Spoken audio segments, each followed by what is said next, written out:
Here we go. And a one, and a two, and a three, and a four.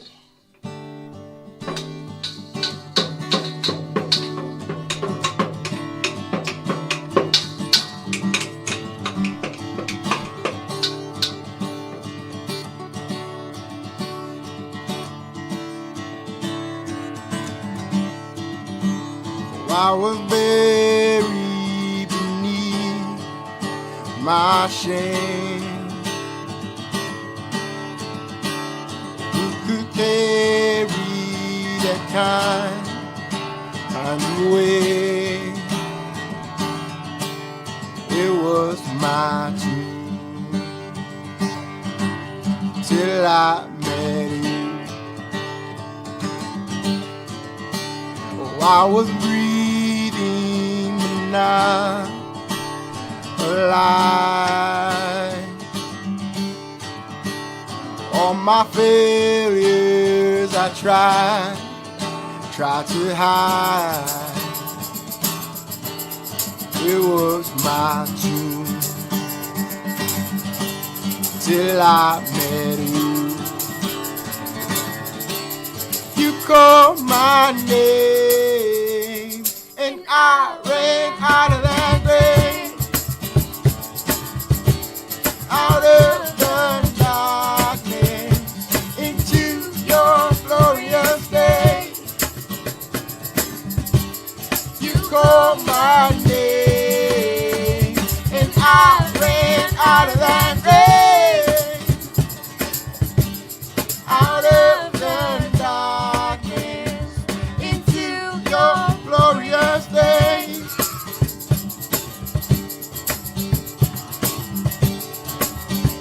Now your mercy has saved my soul. Now your freedom is all that I know. The old made new. Jesus, when I met you, when you called my name, and I ran out of that grave, out of the darkness into your glorious day. You called my name and I ran out of that grave, out of the darkness into your glorious day.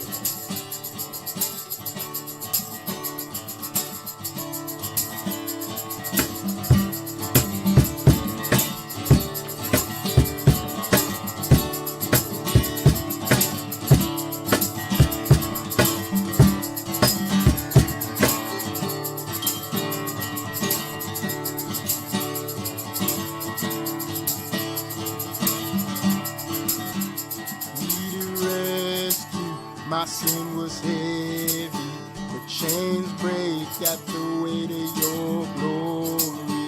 I needed shelter, I was an orphan. Now you call me a citizen of heaven. When I was broken, you were my healing. Now your love is the air that I'm breathing. I have a future, my eyes are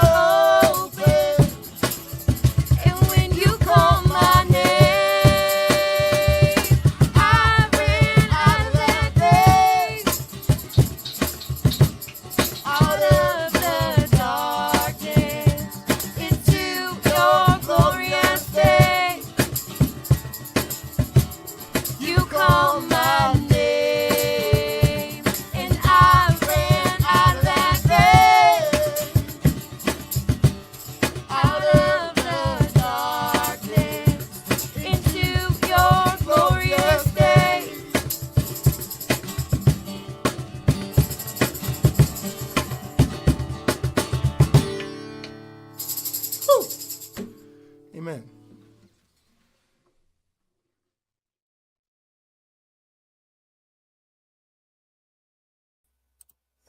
Good morning, Rooted Men.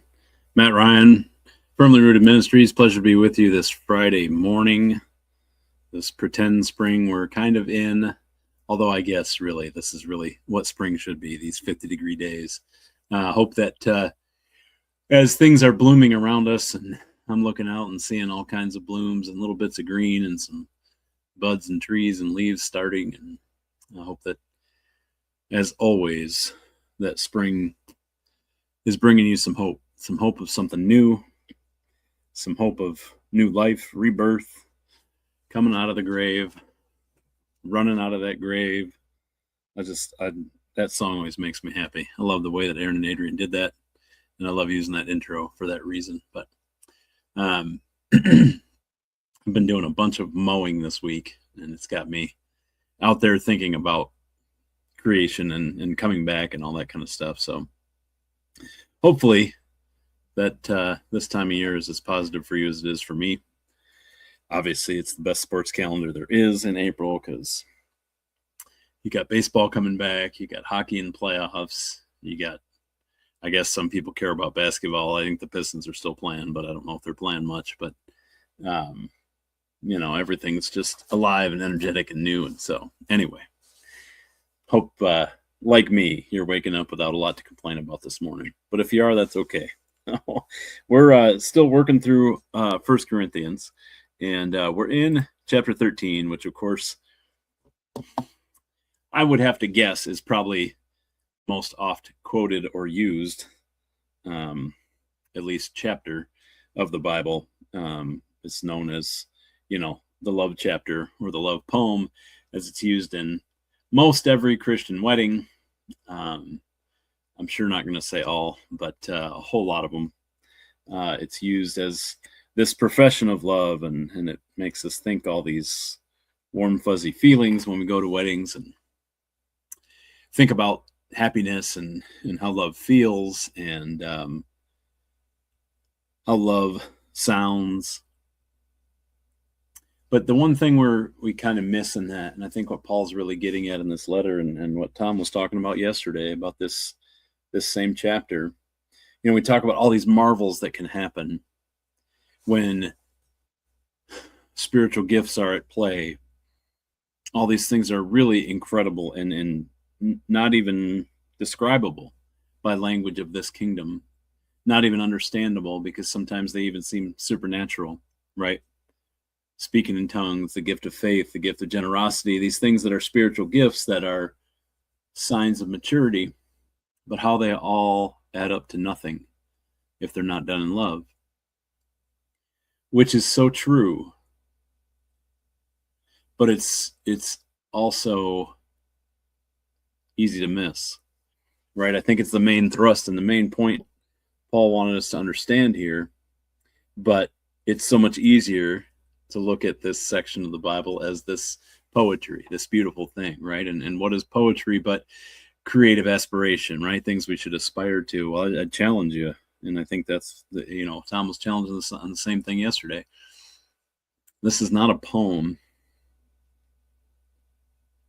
The problem with a poem is it's beautiful and it's lovely on the day of the wedding, and the weather's beautiful and everyone's happy, and you have some drinks and you dance and you go home, and then what happens the next day?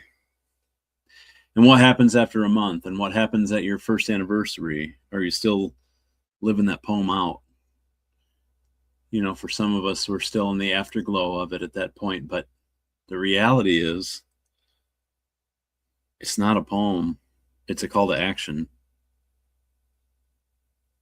Right? So love is a noun, yes, and that is a thing to be described.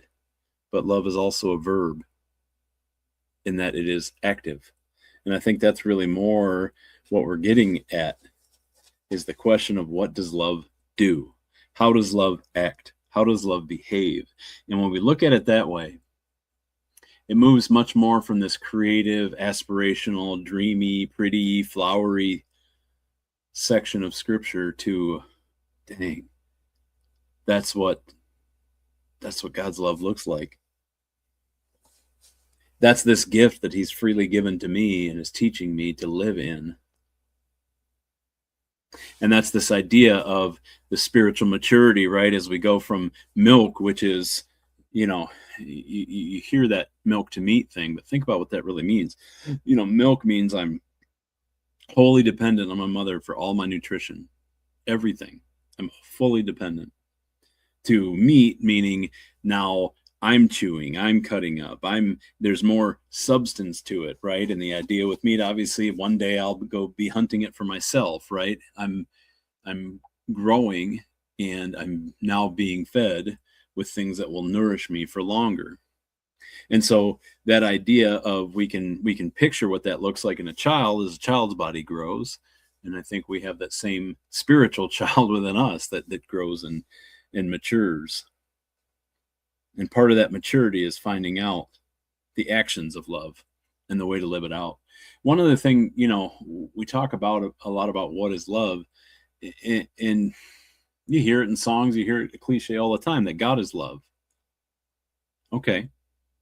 Well, if God is love, is the physical manifestation of love, is the only one who perfectly loves, and by the way, the only one who has all of the spiritual gifts and does them perfectly and all right, it's all in there, it's all encompassed in this word love. So why don't we just substitute it? Right? And if we talk about, love is patient, love is kind, but we switch it to God, which is a synonym for love, and say God is patient, God is kind, God does not envy or boast. It starts to, I think, at least for me, help really cement what we're getting at. And so we pick up right after that in verse 8, saying love never fails. Do it again. God never fails. Correct. Right? But where there are prophecies, they will cease. Where there are tongues, they will be stilled. Where there is knowledge, it will pass away. For we know in part, and we prophesy in part. But when completeness comes, what is in part disappears. So there's prophecies, right? These remarkable things that can happen. But does the prophet know all?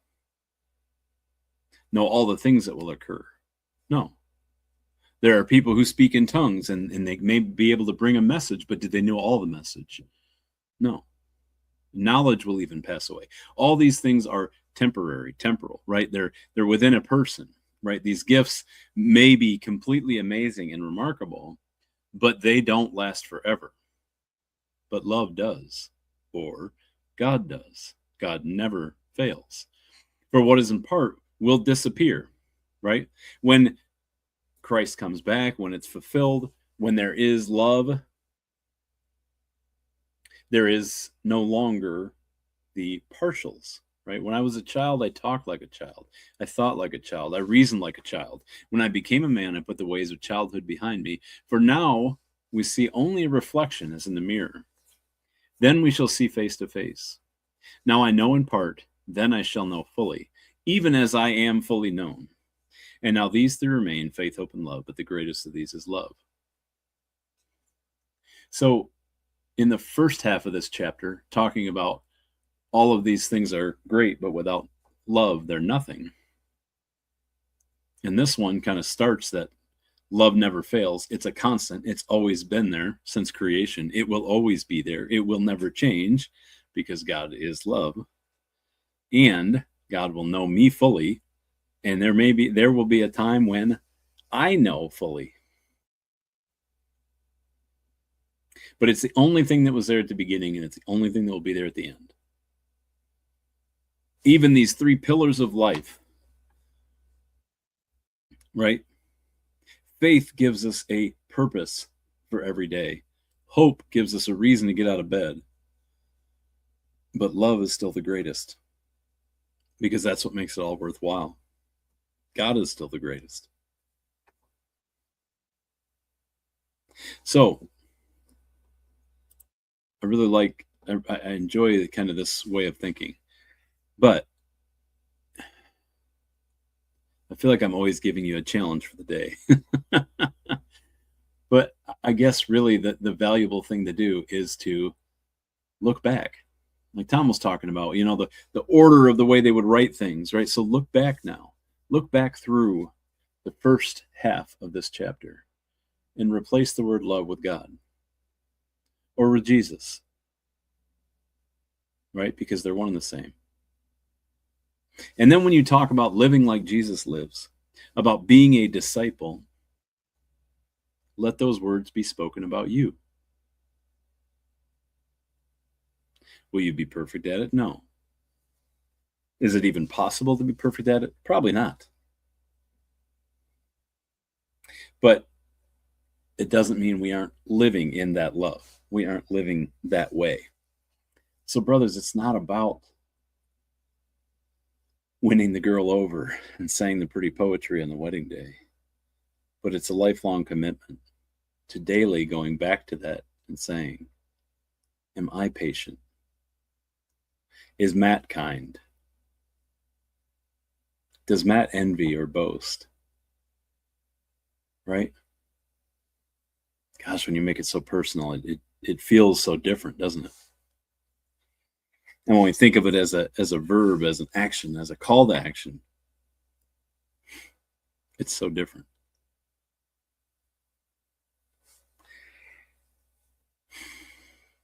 So what can we do, right?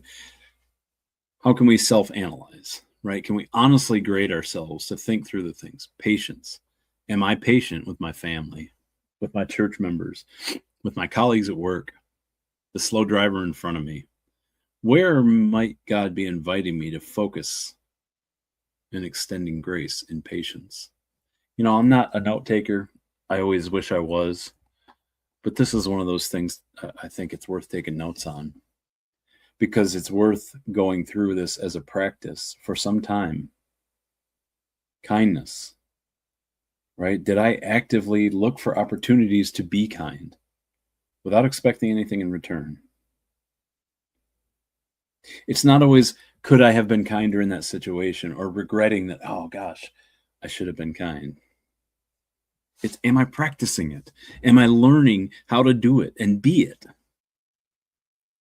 You know, envious and boastful, right? When a friend succeeds, or someone at work gets a promotion, am I rejoicing with them? Or am I comparing and feeling jealous?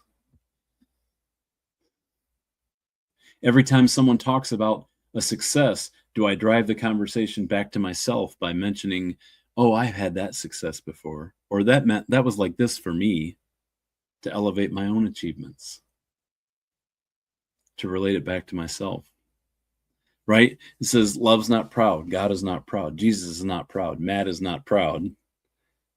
Am I more concerned with being right than being in relationship? Because that's what it looks like to not live under pride. Is there even a seed of pride hidden in me? Do I act like I know it all? Right? It says that love is not self-seeking. When I'm dealing with people, when I'm talking to people, when I'm making decisions, how often am I asking what's in it for me?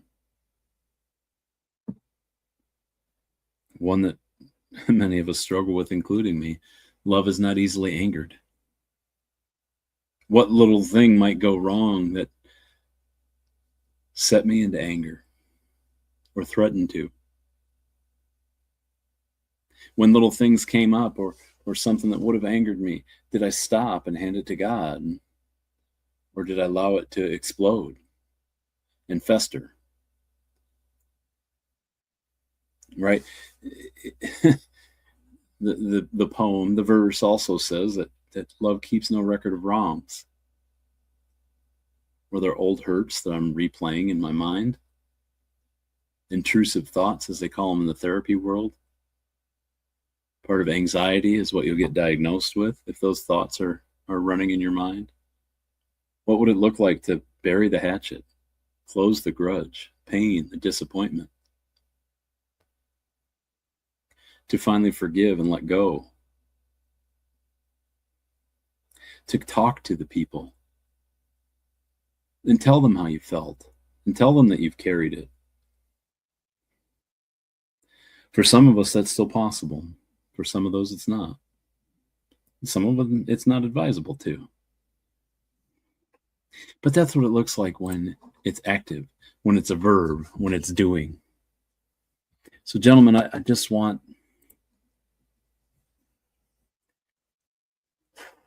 I want us to take Paul's challenge seriously, because being rooted in the Word is not just reading it like poetry. It's not just hearing it and speaking it and spreading it and enjoying it and thinking it's pretty at a wedding, but it's stopping and going, okay, how does this apply to me? How do I move from milk to meat in each one of these subjects? How do I identify where I'm falling short and come to the foot of the cross and give them to Jesus and say, please, this is burdening me and it's keeping me from loving the way you've designed me to love. When we talk about see if there's any offensive way in me, here's the test. Compare yourself, your reactions to those outlined in 1 Corinthians, starting with verse 4, chapter 13, starting with verse 4. So there you are, fellas. There's your challenge for today and for this weekend. I'd love to talk to you about how it goes. I'd love to talk to you and be vulnerable with you about how far off I am on every one of them and how that's pretty normal. But let's be men of action. Let's be understanding that part of being spiritual mature is living under love, under the definition, and acting like it. I love you, gentlemen. I hope this is uplifting, as always. I hope that it connects you into some things and maybe gives you some things to work on, because it's worth working through things. You're worth being well. You are worth knowing that you matter and that you're loved and that you are worthy of time and presence in this kingdom, in this world. And these kind of things are what keeping us on that path looks like. So take my challenge seriously. Take Paul's challenge. You're better than mine. All right, gentlemen, let's have a great day. Let's make it a firmly rooted day. And may someone see Jesus in us today.